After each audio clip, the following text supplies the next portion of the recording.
This channel does not promote any violent, harmful, or illegal activities. All content provided by this channel is meant for an educational purpose only. চীনৰ সহযোগত পাৰমাণৱিক অস্ত্ৰ নিৰ্মাণ কৰি আছে পাকিস্তানে। এই মন্তব্য আমেৰিকাৰ। দেশখনৰ এটা চোৰাংচোৱা সংস্থাই দেওবাৰে প্ৰকাশ কৰে বিশ্ব ভাবুকি মূল্যায়ন প্ৰতিবেদন।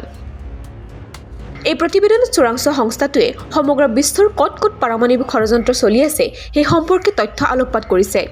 এই প্ৰতিবেদনত উল্লেখ আছে পাকিস্তানৰ নাম। চীনৰ পিঠিৰ আঁৰত থাকি চুবুৰীয়া ৰাষ্ট্ৰখনে ষড়যন্ত্ৰ কৰি আছে বুলি প্ৰতিবেদনত স্পষ্টভাৱে উল্লেখ কৰিছে। কিন্তু প্ৰশ্ন হয়, পাকিস্তানত কোনে ৰচিছে ষড়যন্ত্ৰ? আঁৰত আছে নেকি প্ৰধানমন্ত্ৰী শ্বেহবাজ শ্বৰীফ? আমেৰিকাৰ বাতৰি অনুসৰি সীমান্ত সংঘাত অটুট ৰাখিবলৈ পাকিস্তানে নিজৰ পাৰমাণৱিক অস্ত্ৰ ভণ্ডাৰ আধুনিকৰণ কৰিছে আৰু এই প্ৰক্ৰিয়াত বিদেশী শক্তিৰ পৰাও সহায় লৈছে। প্ৰতিবেদনত উল্লেখ আছে যে পাকিস্তানে চীনৰ পৰা প্ৰয়োজনীয় পাৰমাণৱিক সামগ্ৰী আমদানি কৰি গণধ্বংসী অস্ত্ৰ উৎপাদন কৰি আছে বুলিও প্ৰকাশ কৰিছে। জানিব পৰা মতে পাকিস্তানে হংকং, ছিংগাপুৰ, তুৰ্কী, আৰৱ আদি দেশৰ জৰিয়তে এই অস্ত্ৰ নিৰ্মাণৰ বাবে প্ৰয়োজনীয় সামগ্ৰী ক্ৰয় কৰি আছে।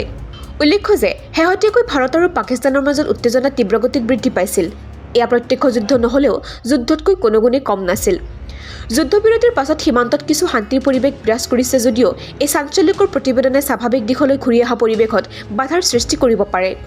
ইয়াৰ উপৰি ভাৰত পাকিস্তানৰ সংঘাত সমাধান হোৱাৰ লগে লগে চীনৰ আমন্ত্ৰণত পাকিস্তানৰ বৈদেশিক মন্ত্ৰী ইছাকদাৰ চীন ভ্ৰমণ কৰিছিল।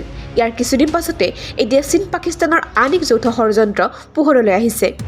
গতিকে প্ৰশ্ন হয়, পাকিস্তানৰ বিদেশ মন্ত্ৰীৰ চীন ভ্ৰমণৰ মূল কাৰণ পাৰমাণৱিক অস্ত্ৰ-শস্ত্ৰ নিৰ্মাণ কৰা আছিল নেকি?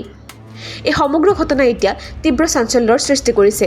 পৰৱৰ্তী সময়ত অধিক তথ্য পোহৰলৈ অহাৰ সম্ভাৱনা আছে। News desk report, TV9 Assam digital.